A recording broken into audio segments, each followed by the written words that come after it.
Hello and welcome to the Americano show on Spectator TV. I'm Matt Mcdonald. Our guest is Todd Bensman, who is the Senior National Security Fellow for the Center for Immigration Studies, and we are going to be discussing Kamala Harris's perceived flip-flop on the border and the bipartisan border bill. Todd, thank you for joining us. So last week at the DNC, Kamala Harris said, "After decades in law enforcement, I know the importance of safety and security, especially at our border. Last year, Joe and I brought together Democrats and conservative Republicans to write the strongest border bill in decades. The Border Patrol endorsed it, but Donald Trump believes a border deal would hurt his campaign, so he ordered his allies in Congress to kill the deal. Well, I refuse to play politics with our security, and here is my pledge to you. As president, I will bring back the bipartisan border security bill that he killed, and I will sign it into law. I know we can live up to our proud heritage as a nation of immigrants and reform our broken immigration system. We can create an earned pathway to citizenship and secure our border." Now, Todd, the last time you were on, you said of that bill, "It's a great thing that it died, and I'm embarrassed on their behalf." Could you recap what was wrong with that the Lanford Murphy border bill? Senate Republicans were snookered because they just don't understand immigration policy, and they never reached out to anyone from my organization or any prior administration officials that understand the border and illegal immigration. Current law as set forth in the Immigration and Nationality Act requires zero crossings. That's the goal. Nobody gets across. It requires detention if anybody does, and then it requires removal proceedings. So it's a 0-0-0 sum game under current law approved by Congress. What this one would do is replace the zero with 1.8 million crossings allowed. Of course, reasonable minds finally stepped forward and said, yeah, no way. That is just a non-starter right at the beginning. We're not doing that. And then that's before supposed enforcement would start. But the bill made it discretionary. You don't have to enforce. You could enforce after 1.8 million. That's 5,000 a day, by the way, in Boston. So, of course, Harris and her liberal progressive friends love this bill. This is the best thing that could have ever happened, to be able to replace the INA with something that codifies open borders. That's the problem with it. Kamala said in her CNN interview, which she finally gave this Thursday, she said, talked up again that some of the most conservative members, right, were on board with this bill, which I presume she's referring to Senator James Lankford. And I presume that she's talking more about kind of his positions on social issues rather than anything to do with immigration. Like, why is that a kind of false argument, if you will? Right, because Lankford is not an immigration expert. He knows nothing about it. Neither do the others that cut this deal. Those senators luckily had their betters come in behind them and clean up their mess. And also, I'd point out that those senators handed the Harris administration, or campaign rather, the Biden administration, this cudgel with which to beat the Republicans over the head. They should be ashamed for doing that. The Lankford and his crowd are in a tiny minority of Republicans who don't know what they're doing. Let's say you were advising the incoming Harris administration on the border and on how to kind of stem this flow of immigration. What do you think common sense, moderate border policy would look like? Sure, I'm offering my services to Harris administration officially here, but I won't hold my breath. Uh, the the Biden administration, the Biden Harris administration, has already shown it does not need any sort of new legislation to shut down illegal crossings. In December, knowing that the polling was terrible and that there was a big election coming up in November, Uh, Biden went down to Mexico and cut a deal, just simple diplomacy with the president of Mexico to have them shut the border down with Guatemala and to hold back the tide in southern Mexico. They deployed 35,000 troops as part of this deal to scrape clean all the northern border areas with our border and to ship tens of thousands of immigrants 1,500 miles to the south and trap them down there behind militarized roadblocks in a kind of a Gaza strip. There's probably 100,000 of them they've got blocked up down there and more coming all the time. And all it took was a trip one day in December to cut that deal, a couple of trips. And that was just a piece of diplomacy. Now the numbers crossing the border, at least through November 5th, are the lowest that they've been since the Trump administration. So this thing about, we need legislation is ridiculous. All you need is what Trump was doing and what the Biden administration is now doing with Mexico, and for that matter, with Panama. And then to use a couple of other Trump era policies in addition to that, remain in Mexico, which would push back immigrants and force them to pursue their asylum claims in Mexico. Nobody's coming for the great Mexican dream. They're coming to be released into the U.S. for their asylum claims, which they'll all lose, but they'll be here. And you've pretty much sewed the border up. Then just apply the law, the INA that I was just talking about a minute ago, and you can shut that border down. But then you have the other problem of 10 million people that crossed in the meantime and are inside the United States, driving city after city toward bankruptcy. So in terms of the difference between Biden's approach to the border versus Trump, and in terms of how they, I think, view the power of the office of the presidency, Biden obviously was a long time creature of the Senate before he then served as vice president. And I feel like if he was trying to defend himself, he would say, well, I wanted to give legislators the chance to legislate the border rather than sweep in with an executive action, which obviously, both the Obama administration and the Trump administration were criticized for their use of EOs to solve problems that Congress should be solving. Would you buy that as an argument if he made that to you, or do you think that that would just be an excuse? Right. No, the issue at hand is the degree to which an executive applies current law to the border. There's nothing wrong with current law. There is no need for comprehensive reform. There is a need for a few tweaks, mainly in the asylum law, and there's a couple of legal loopholes, but that is not major comprehensive reform. What's happening is that the Biden administration on the very first day decided that it would not apply existing law, meaning detention and deportation, to the border. They would throw it out and ignore it almost entirely.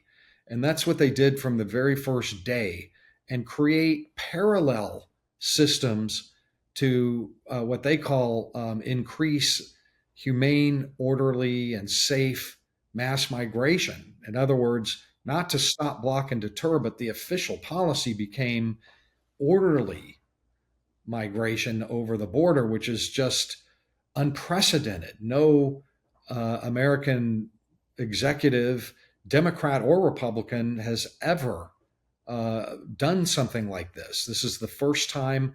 I don't think any country that it currently exists anywhere in the world has ever done anything like this. This is like some grand social experiment of some kind. It's only happening in the United States and nowhere else. And no Democrat has ever countenanced anything like this.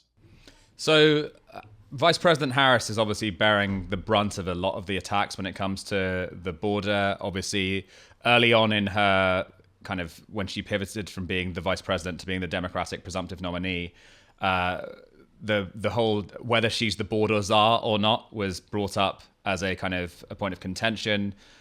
She maintained, I was assigned, to tackle the root causes of migration from Guatemala, El Salvador, and Panama, right? I think, and trying to maintain that like narrow focus. What could a vice president do to kind of stem the flow of migrants, and to what extent do you feel that she did it and did as good a job as she could have? Right. Well, I mean, I think we all know that the vice presidency has mainly just two powers, to break ties in the Senate and to be there in case they are needed to succeed the president. That's it. But but they can have other powers as are given to them. Look at Dick Cheney during the Bush administration. The president can appoint powers. And that's what happened in this case. The Biden administration came out with its central strategy, its essential main signature strategy for border policy, which they called root causes, to address root causes in three Central American countries that were major sending countries, that you'll rebuild those countries, nation build, so that eventually nobody would want to leave. That was the whole signature policy, and they put Kamala Harris in charge of it.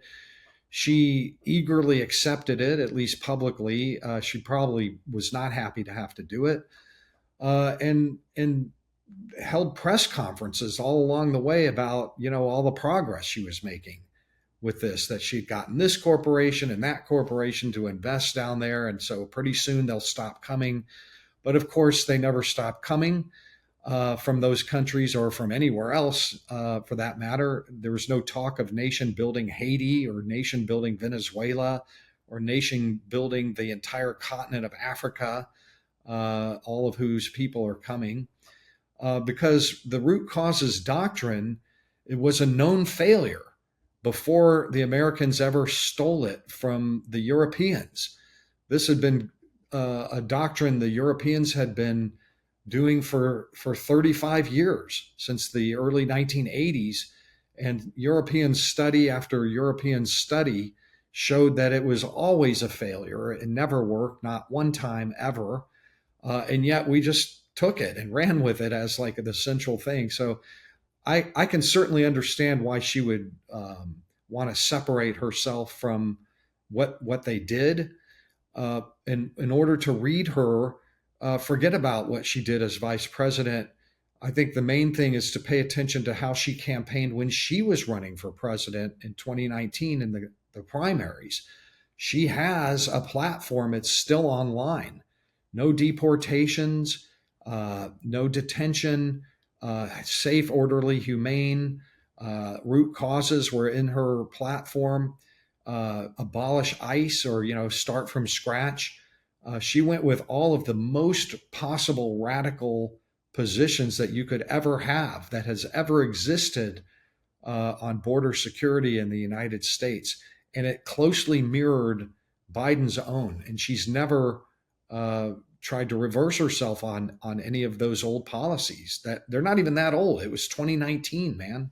Yeah, I mean, she attempted a rowback in the CNN interview on Thursday, where she basically said, Dana Bash asked, about various reversals on, issues like fracking, and I think brought up the abolishing ICE.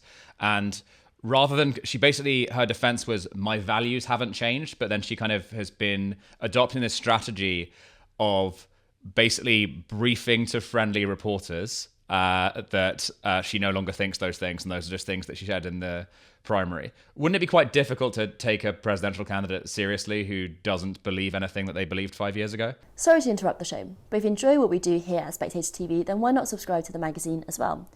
If you subscribe today, you get 12 weeks for just £12, plus a free £20 John Lewis and Waitrose gift card. You can sign up at spectator.co.uk/TV offer. Right. I think her strategy, and it's a good one. I can't blame them for doing this, is to avoid having to really explain your prior positions in a public way. For the next couple of months, all you have to do is avoid that. don't talk about that, because I think the Democrats' primary goal in her and what they see in her, the value in her, is that she's not Donald Trump. That's it. All she has to do is just not be him and not alienate too many people with what she really believes. She is a hard left, very liberal progressive from the most extreme fringes of the American political spectrum. That's where she's from. That's how she grew up. She's from San Francisco, man. So, that's her base. All she has to do is avoid saying that and appear to kind of be in the center, or more closer to the center than she really is, for a couple of months. She just has to do that for a couple of months. And then once she's president, if she's president, all of that'll come out. One of these stories, again, which I believe she was briefing to, or her people were briefing to friendlier media this week, was about the important role she played in Guatemala. I don't know, I think, keeping a leader in power or preventing a kind of a political upheaval, which obviously, from the surface level, reads like your garden variety American hemisphere influence. Can you speak so much to that story, like what was going on in Guatemala and what effect she might have had on it? I mean, Guatemala is, at least in terms of immigration, is a major transit country. It's a bottleneck country where the immigrants just simply are allowed to pass through. When Donald Trump was president, he told the Guatemalans, "Hey, I'm taking away all your money. We give you hundreds of millions of dollars. It's gone unless you comply with our policy of deporting your people back to your country, and you have to take them." And some other things. You can't let El Salvadorans through or Hondurans through, and you have to offer them asylum and that sort of thing. And the Biden-Harris government just immediately reversed all of that. It was working. It was fantastic for the border. So I don't know what she's talking about. I just know that they gave the Guatemalans a total pass and let them revert back to their policy of just letting everybody pass through. You've spent a fair bit of time and obviously written extensively about the Darién Gap, which I believe is the area like where Panama meets Colombia, right? Can you talk about that region, about why it's so significant to America when it comes to immigration, and what you can tell from being there and some of the things you learned on the ground?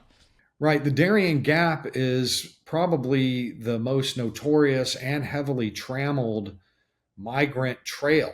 And it's a bunch of footpaths, trails from Colombia into Panama. It is the bridge between South America and North America that funnels millions of people through it, especially now.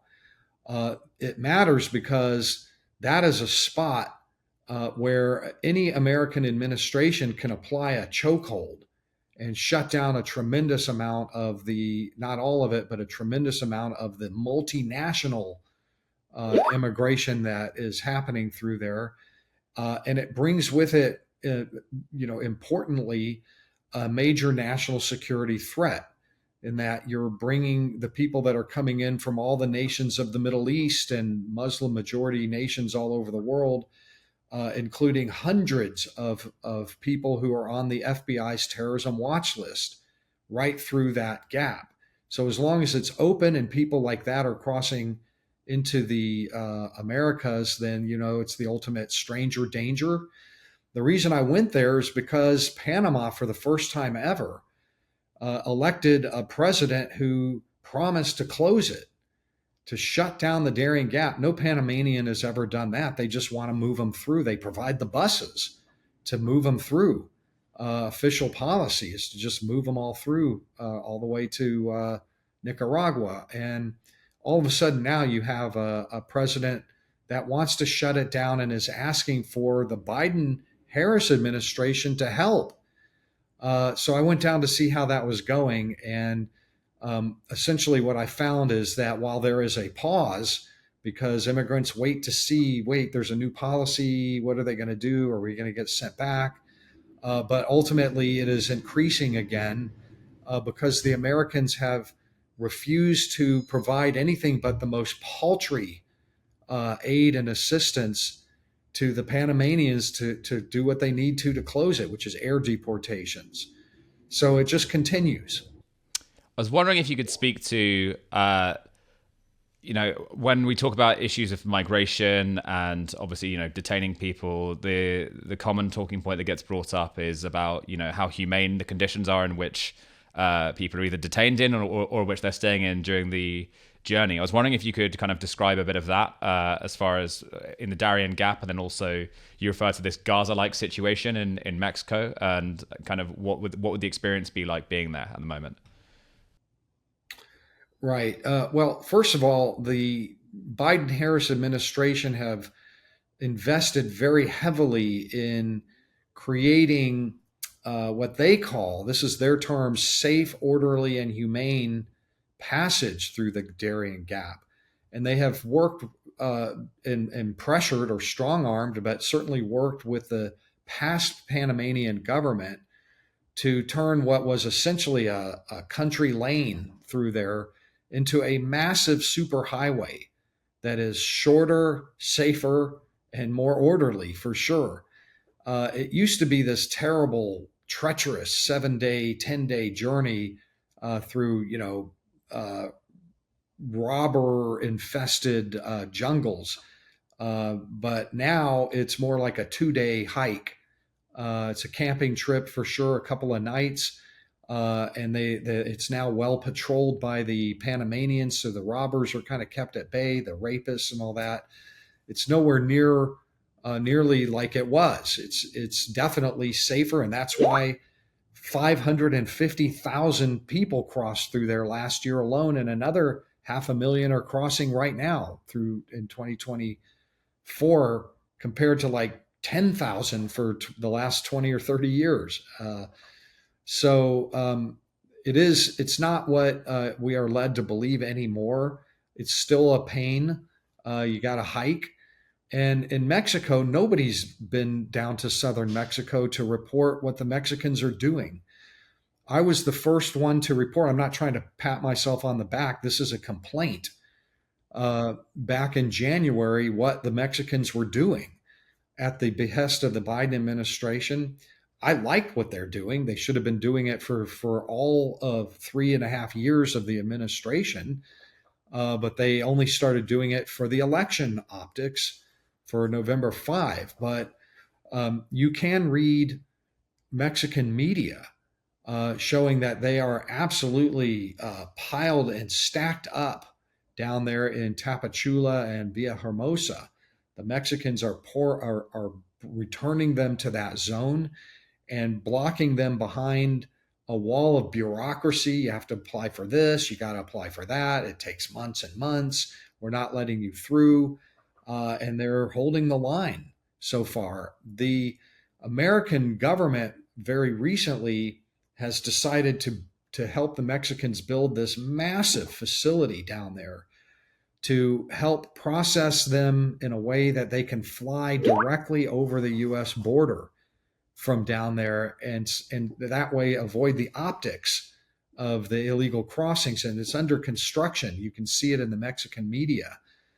This massive, it's the largest immigration processing facility in Mexican history being built down there in Tapachula right now to help the Mexicans relieve that pressure and their own domestic politics that stem from that. I want to quickly touch again on the idea of building the wall, which obviously when Trump first ran on it, he was kind of mocked because people thought that's too simple a solution to stopping illegal crossings into the US. Obviously, Kamala is now saying, I would sign this, Lanford bill, which does apportion money, not a lot of money, but it apportions money to, once again, wall construction. To what extent is that the most effective way to address this specific problem of illegal crossings into the US? Right. Well, walls definitely slow the flow.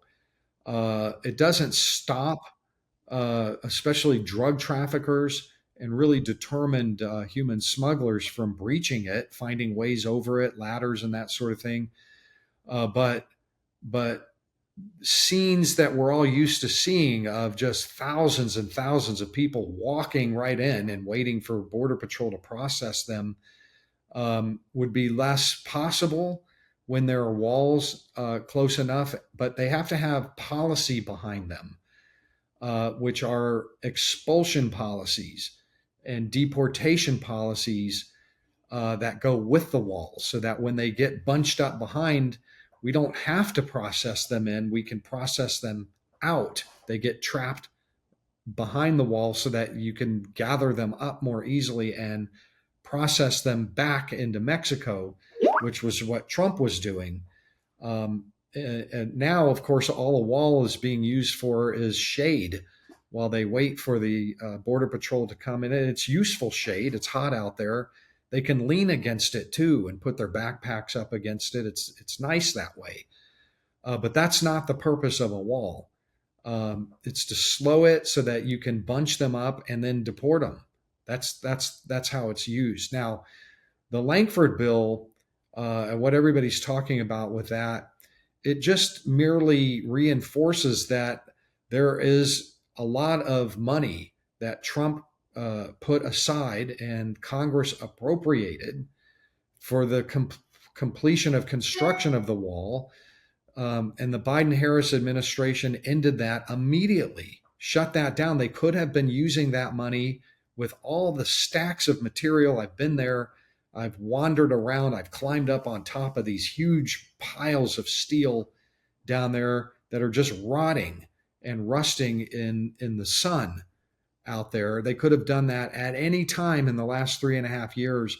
That they're saying now all of a sudden, well, we might extend the deadline for the use of that money, is just political. I mean, it runs counter to everything that they have always said and preached from the pulpit, loud and clear for the whole world to hear about their feelings about the wall, especially Kamala Harris's feelings about the wall. And they did that because it was it's a symbol of like Trump policy more than anything else, without necessarily thinking through, well, what are we going to do instead to solve this problem?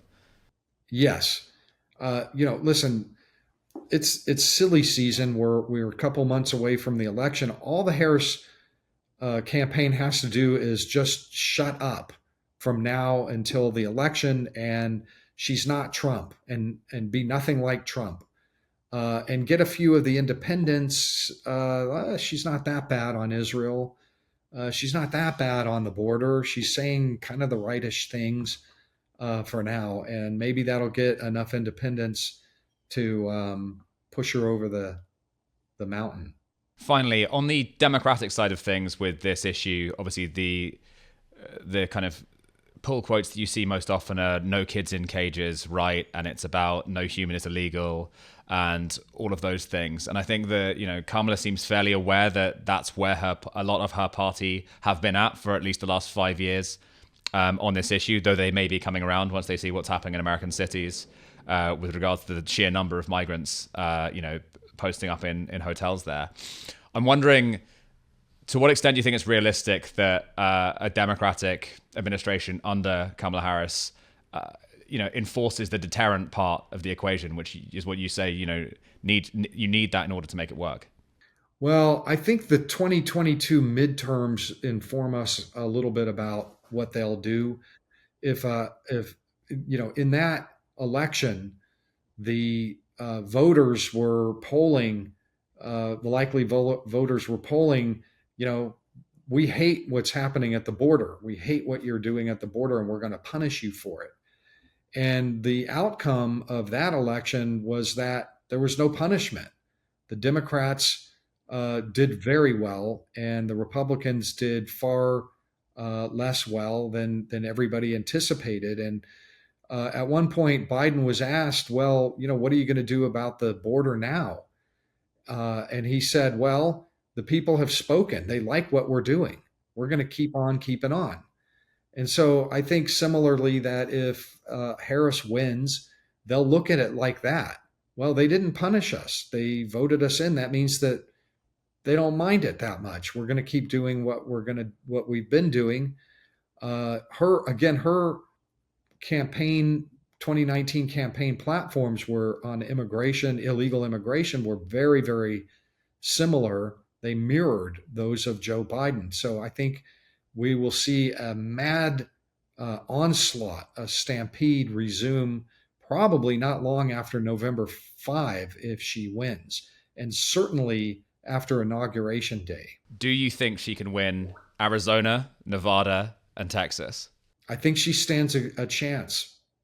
Not Texas. That was a little trick at the end, just to... Yeah, there's no chance in Texas, but in a lot of the swing states, I mean, it's showing a dead heat, and that's 50-50 in my book. Perfect. Todd, thanks so much.